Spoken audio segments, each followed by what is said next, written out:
Buenos días. Gracias por participar en la presentación virtual de los estándares internacionales sobre prisión preventiva. El uso abusivo del encierro forzoso en las etapas previas al juicio constituye una tendencia que se registra en la mayoría de los estados en el mundo. El uso expeditivo y rápido del encierro forzoso es un modo de dar respuesta a la exigencia de la opinión pública en cuanto a la represión del crimen. El problema es que la mayor parte de las constituciones políticas de los estados del mundo reconocen la vigencia del principio de inocencia, el derecho que tiene toda persona a ser considerada inocente mientras no se haya dictado una sentencia condenatoria firme que lo declare culpable. Esta contradicción que existe es lo que ha llevado a que desarrollemos este estudio, desarrollemos esta investigación. Es el fruto o producto del trabajo de investigación que hemos desarrollado durante varios años desde el punto de vista de la tarea que ha correspondido en el ejercicio profesional como abogado y desde el punto de vista que se ha desarrollado en cuanto a la actividad académica que hemos desenvuelto. Como producto de esto, lo que nosotros hemos encontrado es que en realidad se encuentra en las convenciones y los pactos internacionales sobre derechos humanos una manera de interpretar correctamente el uso del encierro forzoso en las etapas previas al juicio, que son mayoritariamente declamados por parte de los tribunales de justicia, especialmente en la región latinoamericana, pero que sin embargo no tienen vigencia a la hora de ponerlos en práctica. Este problema central que nosotros lo hemos observado no solamente en la República Argentina y especialmente en la región del noroeste, inclusive en países vecinos en los que hemos tenido la oportunidad de estar y poder participar en la investigación y análisis de estos procesos,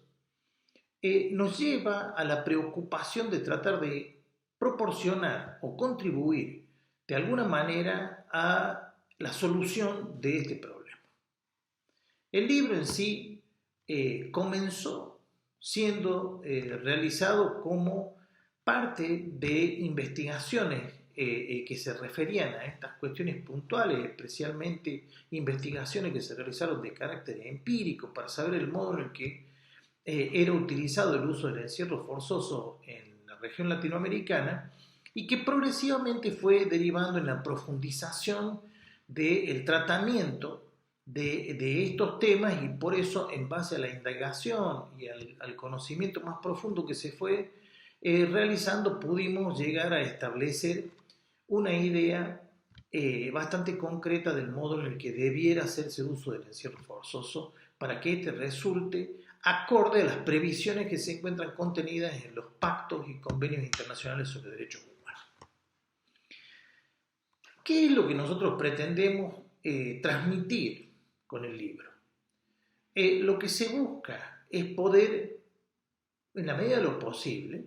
dar vigencia a los valores que se encuentran contenidos en las convenciones y en los pactos internacionales de derechos humanos.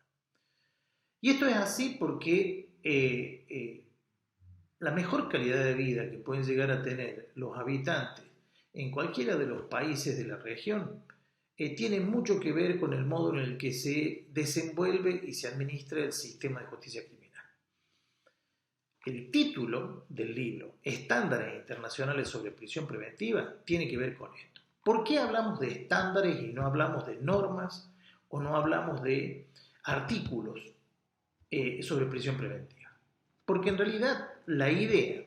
de los estándares internacionales sobre derechos humanos tienen que ver con algo que sería más bien un marco de orientación para la definición de políticas públicas. Es decir, establecer criterios para poder llevar a cabo políticas públicas que resulten beneficiosas para los habitantes de los estados. Estos criterios o parámetros se basan en las características principales que se han resaltado como el modo correcto de poder hacer uso de la restricción de los derechos para poder cautelar o garantizar el resultado del proceso. Si se toma estos estándares a los efectos de poder no solamente adecuar la legislación interna, sino aplicar esa legislación en los casos concretos, el resultado que se va a obtener es un resultado muy positivo para la sociedad, porque no solamente la prisión preventiva impacta en la persona que se encuentra privada de la libertad, sino en todo su entorno, el entorno familiar, el entorno vecinal y a la sociedad en general. A la persona individualmente considerada, el encierro forzoso le afecta de diversas maneras. El hecho en el que la persona no tiene la misma posibilidad de defenderse dentro de un juicio, porque no tiene la posibilidad de asegurarse la presencia de los testigos, no puede desenvolver una estrategia de defensa con la misma facilidad que lo realiza aquel que se encuentra en libertad, pero también por el impacto que produce a nivel individual en otros derechos. La persona que se encuentra privada de la libertad no tiene la posibilidad de trabajar, no tiene la posibilidad de obtener su sustento. Y eso también resulta una afectación a la hora de intervenir dentro de los procesos penales, porque el juez que tiene que adoptar una decisión de culpabilidad respecto de una persona que está en libertad, que está trabajando, que obtiene su propio sustento, tiene una actitud distinta para aquel que se encuentra bajo encierro y que no tiene ninguno de esos lazos o vínculos con la sociedad. El juez siempre va a tratar de mantener la condición del sujeto que mejor contribuye a su rehabilitación. Si él ya está trabajando y tiene medios, tiene más posibilidades de que las resoluciones que se adopten sean resoluciones más favorables o que sean menos rigurosas. De la misma manera, el entorno de la persona se ve afectado por el encierro forzoso, porque directamente los vínculos familiares se ven debilitados, porque la persona con la ausencia del grupo familiar se ve afectado los vínculos, y a su vez también esto produce un impacto psicológico en todos sus afectos. Por lo tanto, el uso del encierro forzoso no solo afecta a la persona que está bajo encierro, sino a las personas que constituyen el entorno más inmediato. Pero eso también produce un impacto dentro del ámbito vecinal, porque las personas cercanas se ven de alguna manera señaladas, o se ven de alguna manera indicadas, o son consecuencia de bullying para los menores en el establecimiento educativo al que concurren. Y a su vez, sobre todo en las circunstancias en las que se desenvuelven las cárceles locales, el encierro forzoso tiene una serie de carencias que tienen que ser suplidas por la familia, proveerle los medios para que la persona se mantenga dentro de prisión medianamente con un nivel alimentario, e inclusive hasta con la posibilidad de acceder a medicación en el caso de enfermarse, que corre por cuenta de los familiares. Por lo tanto, los familiares pierden una fuente de ingresos, pero a su vez agregan una fuente de gastos. Y esto también produce un impacto a nivel social, porque indudablemente que las personas que se encuentran bajo encierro importan para el Estado un requerimiento de suministros, no solo para los privados de la libertad, sino para todo el personal que tiene que estar a cargo de ese encierro. Por lo tanto, hay una afectación directa que también se dirige a la sociedad. Y sobre todo, la persona que ha estado bajo encierro y que recobra su libertad tiene una afectación psicológica, tiene una afectación en su vida social, que le cuesta reinsertarse en el medio, y que esto repercute también a nivel social. Por lo tanto, el uso de la prisión preventiva, el uso del encierro forzoso, produce consecuencias directas para toda la sociedad. Tratar de contribuir al modo en el que esto se realice o se desenvuelvan los procesos penales, respetando el derecho a la libertad y tratando de hacer un uso lo más racional posible de la restricción a la libertad, va a producir un impacto directo en una mejora de la condición individual, en una mejora del entorno cercano de la persona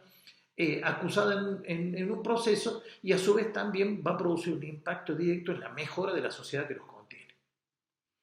La idea del libro es contribuir a que pueda ser utilizado, pueda ser discutido, pueda ser criticado, que se genere la inquietud sobre este problema y que se atienda a la idea que está planteada respecto del modo en el que los estándares internacionales pueden ser utilizados a nivel local, donde todas las jurisdicciones tienen la posibilidad, a través de sus tribunales, de aplicar los estándares internacionales y aplicarlo con los criterios prácticos que están señalados por los organismos internacionales de derechos humanos, que son los que principalmente han contribuido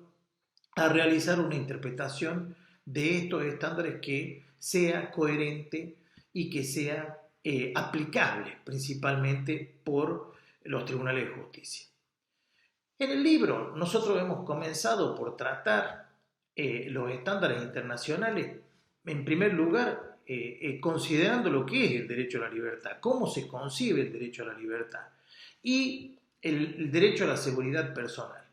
La interpretación de los estándares que nosotros hemos utilizado principalmente en la Convención Americana de Derechos Humanos y el Pacto Internacional de Derechos Civiles y Políticos por la importancia y relevancia que tienen para la región latinoamericana, uno por ser un instrumento regional y el otro por ser un instrumento internacional, y que hay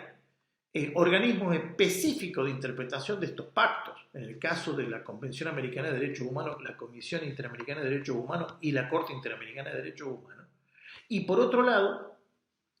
respecto del Pacto Internacional de Derechos Civiles y Políticos, la influencia que tiene el Comité de Derechos Humanos de Naciones Unidas en la interpretación de estas normas. Las observaciones del comité resultan sumamente útiles para poder interpretar de qué modo se aplica. Entonces, en el texto nosotros hemos utilizado principalmente estas interpretaciones, pero a su vez también hemos utilizado las interpretaciones que al respecto tiene realizado el Consejo de Europa y la Corte Europea de Derechos Humanos, que interpretando la Convención Europea de Derechos Humanos han establecido estándares respecto de estas que después han sido citados por la Comisión Interamericana, por la Corte Interamericana de Derechos Humanos, y en consecuencia esto adquiere un valor a los efectos de la interpretación a nivel local. Entre las consideraciones que se realizan en el libro se encuentran principalmente los estándares que se refieren a esto que se conoce como el estándar de la prisión preventiva, al que hacíamos referencia, el estándar del principio de inocencia, el estándar que se refiere a la necesidad de aplicación de la prisión preventiva, que se conoce específicamente como que la regla dentro de los procesos penales tiene que ser el derecho a la libertad, y este solamente puede ser restringido excepcionalmente, por lo tanto el principio de excepcionalidad. Y tiene que haber una fundamentación en su aplicación que torne necesaria su aplicación porque no exista una posibilidad de sustitución por otro medio. Y a su vez también la proporcionalidad en su aplicación, de que la gravedad de la aplicación del encierro forzoso no pueda ser sustituido por otro medio que lo afecte de menor manera.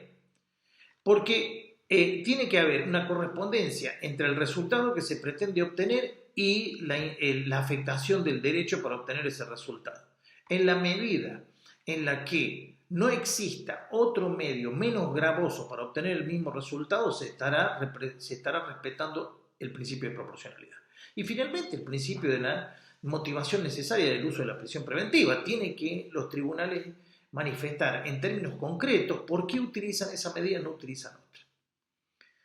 En el resto del texto también se consideran los derechos específicos, el derecho a la información de saber por qué la persona es privada de la libertad, el derecho a conocer los cargos de los cuales se acusan y sobre todo estar informado de los derechos que puede utilizar mientras está bajo encierro. Pero a su vez también esta posibilidad que tiene de garantizar el derecho mientras se encuentra privada de la libertad, referido a la posibilidad que la persona tiene a requerir el control judicial de la medida, al plazo razonable que ésta tiene que tener, la posibilidad de impugnarla. Y finalmente nos hemos referido a las medidas alternativas a la prisión preventiva, que es lo que principalmente propugnamos. Siempre tiene que atenderse a la medida menos gravosa. Existe una serie de medidas menos gravosas que es posible aplicar. Por lo tanto, los tribunales tienen que atender primero a esta, y si no se pudiera encontrar entre esta una que satisfaga exactamente la garantía de la seguridad para la realización del proceso, acudir al encierro forzoso. Después hemos considerado también los efectos nocivos que tiene la aplicación indebida de la prisión preventiva. El texto apunta a tratar de lograr de alguna manera de que estos estándares se difundan, que estos estándares sean aplicados y que contribuyan al mejoramiento de los sistemas de justicia criminal, que va a redundar en definitiva al mejoramiento de las condiciones de vida de toda la sociedad. Nosotros aspiramos a la vigencia de los derechos humanos y a la vigencia del sistema democrático. y creemos que el libro, los estándares internacionales sobre prisión preventiva, pueden representar el granito de arena que aportemos para que eso se dé. Les doy muchas gracias por haber estado con nosotros, por haber participado. Le agradezco a la Secretaría de Cultura por habernos dado la oportunidad de poder participar en esta Feria del Libro de la provincia de La Rioja. Muchas gracias a todos.